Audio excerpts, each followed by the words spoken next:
So Atrioc was right. And I'm going to prove that by Skykkuno moving to YouTube. And I think that I want you to play the clip, but he's going to say something. And I think that Skykkuno moving to YouTube is going to prove an overall point that I think is very interesting in what is happening with YouTube and their marketing moves. But I think we're entering into a new era. YouTube has shown they're going to continue to spend money. And they're going to continue with their new strategy of grabbing groups. Imagine they got not just Mizkif, but OTK. Imagine they got not just Pokemon, but OTV. Those things have power, because that brings an entire ecosystem of people collabing with each other. And the collaboration meta is sort of where live streaming has gone to anyway. I switch over to Poke. Okay, cool, man. I did question marks. But I think we're entering in. Okay. Good clip. Okay. So I've noticed something with YouTube and picking up Skykkuno. So I think that it is very interesting that I think Atrioc was spot on with that take, where YouTube is not just picking up random people. They're picking up either groups, or earlier in that video, it's a great video, check it out. It's Atrioc, the Streamer Wars. If you just search that in YouTube, you'll find it. He talked about how Ludwig was an insane pickup for YouTube and that Twitch missed out because he is a streamer and that he influences other streamers pretty heavily. But YouTube's strategy is that they know that if they just pick up a streamer, it might not correlate to a lot of views to their platform in terms of people picking over. But if they pick up an ecosystem, that it can correlate into more people coming over. One thing that I will say that I find interesting is that it doesn't go exactly how Atrioc says, but the pickups that I have in mind for this is one of the original people that YouTube got was Tim the Tatman, right? Then they got Courage JD. Courage JD is someone who is laterally connected to Tim the Tatman. They did a lot of content, especially in the time that they picked Tim the Tatman up and Courage JD up. It was the Fortnite era, right? Mm-hmm. So Courage JD is laterally connected to Tim the Tatman. Then they picked up Valkyrae, who is not laterally connected to Tim the Tatman, but is laterally connected to Courage JD through 100 Thieves, right? If you think Valkyrae, you think of OTV, but you also think 100 Thieves, because 100 Thieves, even before she was a big streamer, put a lot of value and put a lot of resources into her, and it really paid off for them. Did you say OTV? Offline TV. She's not in offline TV, but she does a lot of adjacent content with them. Okay, yeah, sure. Okay. And then they picked up Skykkuno recently, as in today, like 2 days ago, right? And Skykkuno is very adjacent to Ray, where if there's, I can't think of another creator who is more adjacent to Ray than Skykkuno. So it is very interesting to me to see that YouTube's strategy, it's not just that they're getting friend groups, but they're moving incredibly laterally, where they're getting people who are adjacent to each other, like one-to-one. Whereas like Ray is super connected to Courage JD, but is also as connected to Skykkuno. They're just like different parts of the content. But I find that very interesting because they're not directly going for a like quote unquote direct friend group, but they are moving where there's 1 degree of separation. Like Valkyrae and Courage are incredibly like close in terms of like the content game just through 100 Thieves, because they're like the faces of it. But then Valkyrae and Skykkuno are also incredibly close, even though you can't really say Skykkuno and Courage, but you can say Skykkuno and Ray. And I think it's super interesting to me because how much they're moving sideways. Okay. And I want to get your thoughts on this. Like, what do you think about this overall strategy and how it compares to Twitch or the industry as a whole? And like, what do you think about it? So I thought it was super interesting. So first of all, I think Atrioc's, okay, for those, I know stream didn't hear the video that well. In summary, Atrioc's like, YouTube is it would be really crazy if YouTube picked up like groups of streamers together to move over, like Tim the Tap Man and Courage, right? And then like OTK and Offline TV. What if they all moved like those groups because the collab meta is really strong and it's just being all in one ecosystem is just gonna make it even stronger.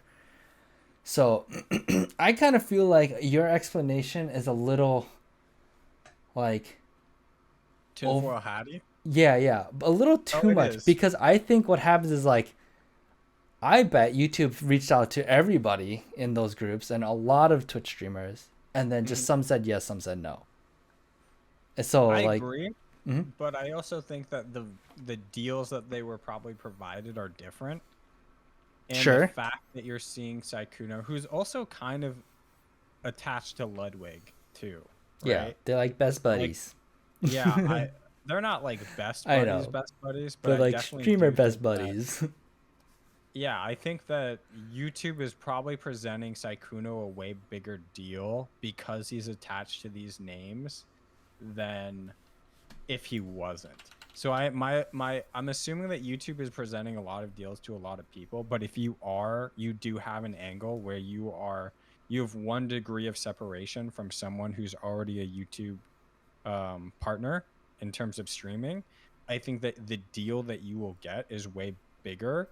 And the Mm. only deals I've seen on YouTube outside of Ludwig, who like YouTube probably like they spent a lot on and gave a lot of leeway because he's like a streamer. Like everyone looks at him for streaming advice or content advice in a way. Like he is an influencer to streamers themselves.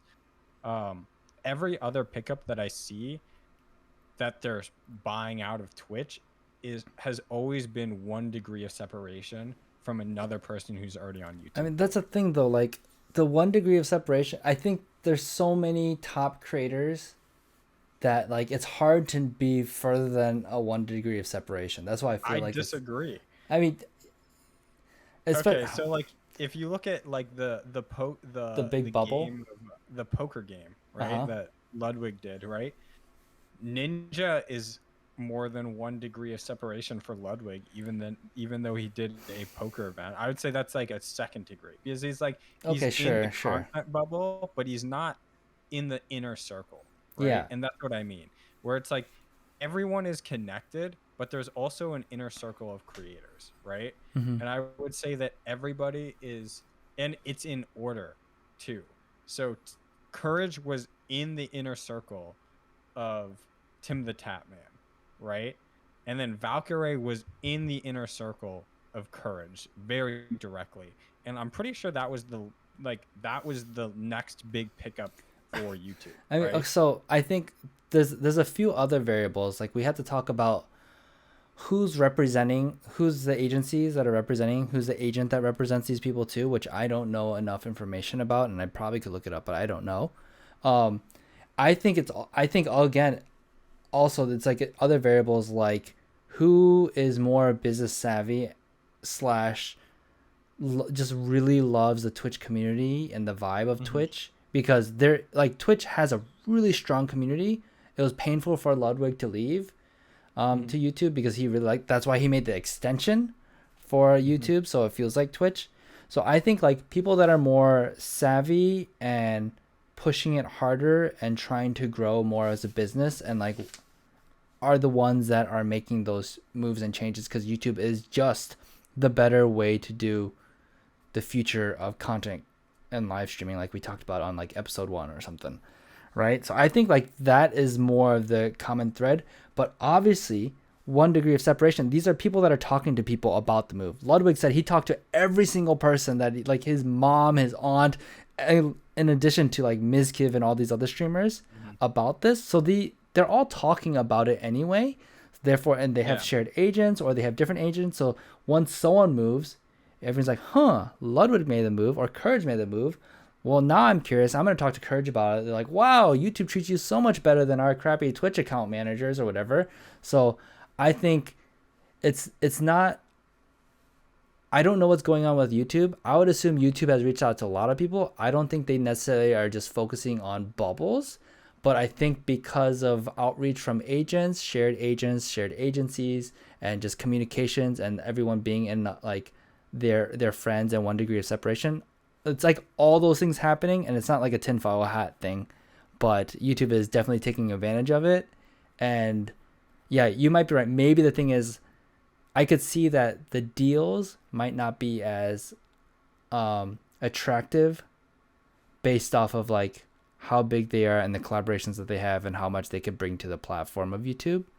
I also think that my also other take here would be that YouTube might want to fix the problems of the live streaming platform first before like going like all in and like hit live streaming really, really hard, because it sucks if you like invite everyone to your party and then there's no food and the food's late and then everyone leaves and then the pizza finally gets there, right?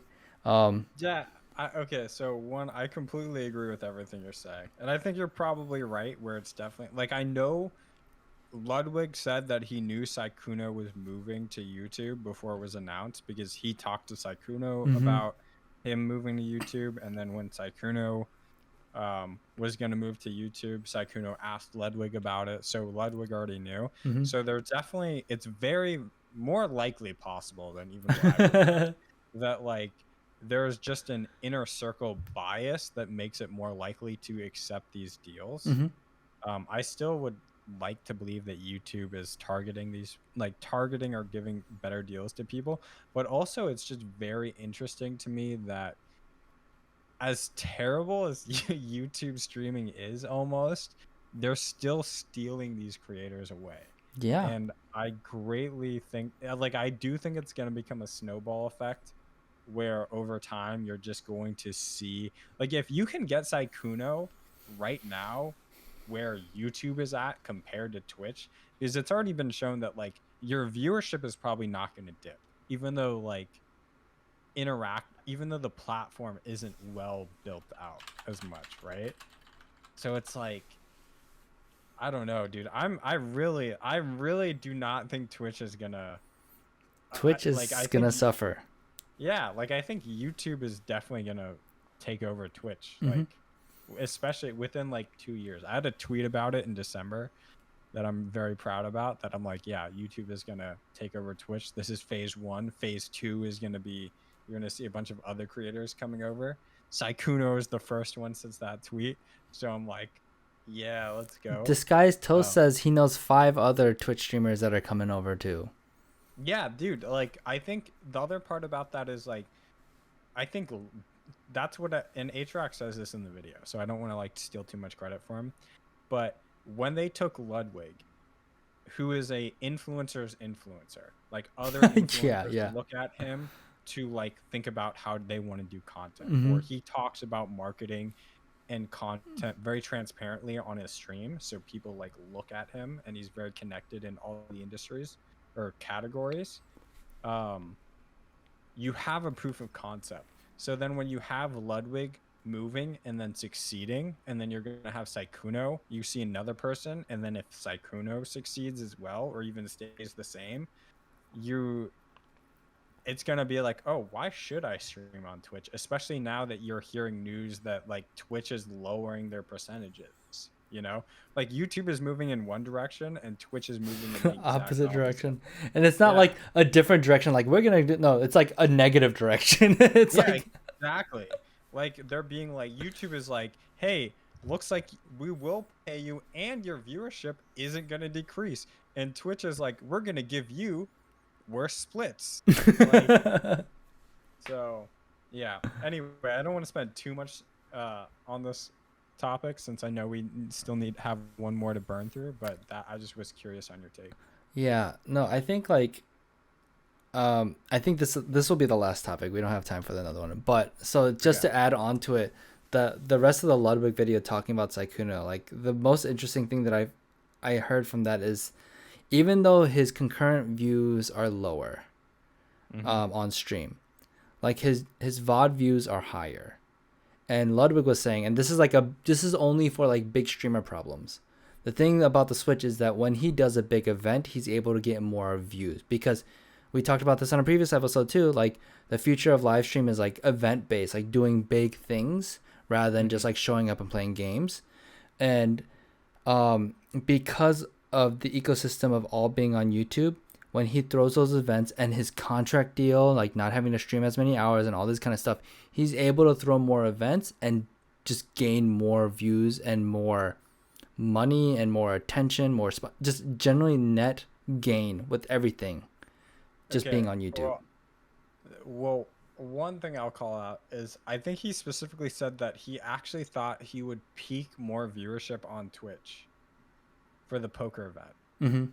Specifically because he was talking about how if he was on Twitch, all XQC viewers would have went to Twitch, and so that's a point that YouTube could do better on. Yeah, that's a good point. Just because it's in the ecosystem, but I think that will fix itself. Yeah, but then if it's like all 5 live like YouTubers that are live streaming on YouTube do that poker event, then you don't have that issue, right? And the other thing is like. But the other points he brought up where he was like, yeah, his quality of life since moving to YouTube is way higher. Like he doesn't have to stream as many hours. He can go to the gym. He can like do more rock climbing. He can take more time off. He talked about how he's like actually spent his anniversary with Cutie, which he didn't get to do last year because of the subathon. And like, it's hard to do when you're locked into this Twitch schedule. Like, the quality of life of going to YouTube on like your mental or individual health is higher. And the only reason why I think he already hit an insane, like a really good number anyway on YouTube. And the only reason why he didn't hit a higher level is because YouTube isn't built out as far, but YouTube will be eventually. You know what I mean? Like we're so early on YouTube building out their live streaming platform where it's like, I think specifically in that Atrioc video, another thing that he said was it's like YouTube needs to be, it's the Netflix HBO thing where like the CEO of Netflix said Netflix needs to become HBO before HBO can become Netflix, right? And that's how Netflix got bigger. And Atrioc was basically like, okay, YouTube needs to become Twitch before Twitch can become YouTube in terms of all the things that they can offer with VODs and all that. And Twitch has no interest in becoming YouTube. I don't think Twitch can ever become YouTube is the thing. Like the hurdles that they would have to climb, the users, the VOD system, right? Like YouTube has built this out for so long that I think that like to become like Twitch just I can't imagine a world where they have the like the ability to climb these hurdles in a shorter amount of time that YouTube could just overcome Twitch. Absolutely. Amazon has no interest in spending that much money on a losing platform when they make so much more money on like everything else that they work on. Like Amazon, oh my gosh, Amazon's about to drop Twitch like any day. It's like so terrifying. Yeah, dude. And not to mention how much Twitch is a liability just from DMCA, right? Like Twitch is now potentially having to go to court for DMCA stuff or manage this like DMCA hassle, right? So they're now a liability to Amazon. Yeah, it's not worth it. Barely profitable, if profitable. Like I'm shocked. Like the biggest asset to Twitch that I think it provides to Amazon is simply that people will get Amazon Prime. I really think that's the biggest value because they can get a free Prime, but also how much money are they losing off of that too, right? Where it's like, okay, well, how much does Amazon Prime cost? You're also like footing the bill. So it's like, instead of getting this much profit from Amazon Prime, we're getting less because we're paying like $3.50 every subscriber. So this is the thing. You can get Prime Gaming because you still get like the free games, the drops, all that kind of stuff, and not have Twitch. Right? So you can make Prime Gaming even better because all that money like moved over that's being sunken into Twitch is now in Prime Gaming. So yeah, it's terrifying. So Amazon is going to kill Twitch. Why wouldn't I don't know why it's still alive. Like why wouldn't they? Like I have no idea. And once YouTube's able to just do it. Title for the video. Let's go. Yeah, except it was like the last like 30 seconds of what we're talking about. What did I want to talk about? No, I think that was good. Yeah, Saikuna's move is big. There's more coming. I'm excited. YouTube just needs to fix their live streaming platform. And yeah, don't forget to follow us on twitch.tv just casual. Isn't that funny? Yeah. I mean, okay, like to completely wrap the show up, dude, I'm so excited for it just to move to YouTube though, because I fucking hate going on Twitch and having to watch an ad every fucking every time Ludwig talked about this, every time you switch streams. I have Mhm. YouTube Premium, so it's like I don't watch ads. Me And so too. every time I go on Twitch, I'm like, I watch Twitch VODs on YouTube more than I watch Twitch live streams at this point. It's That's insane. so funny.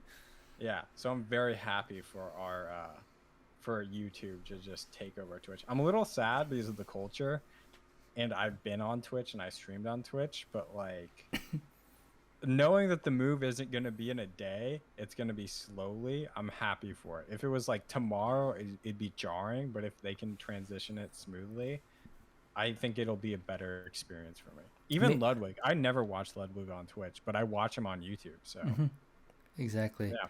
I remember what I was gonna say. One other thing was, when it came to like, you mentioned the poker thing would have gotten more views on Twitch.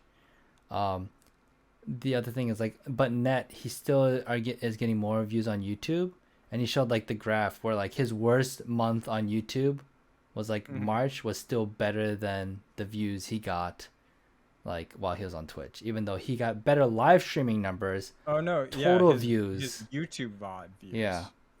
So yeah, that's actually insane. That is that insane. is a really good point. Where it's like your YouTube views, like even though your streamer views are going to be probably roughly the same, or your peak views might even be lower, his worst month on YouTube was higher than his best month on Twitch. And also, I will say, his last VOD of the poker stream, right? That he just left up the VOD on Twitch or on YouTube for his last for the poker stream, which is 9 hours, right? Yeah. It's a 9-hour video streamed one day ago, 1.4 million views. Yeah. And it's gonna get more. It's just gonna keep getting more views. It's like that alone was a good event for so many reasons. That it'll continue to get more views.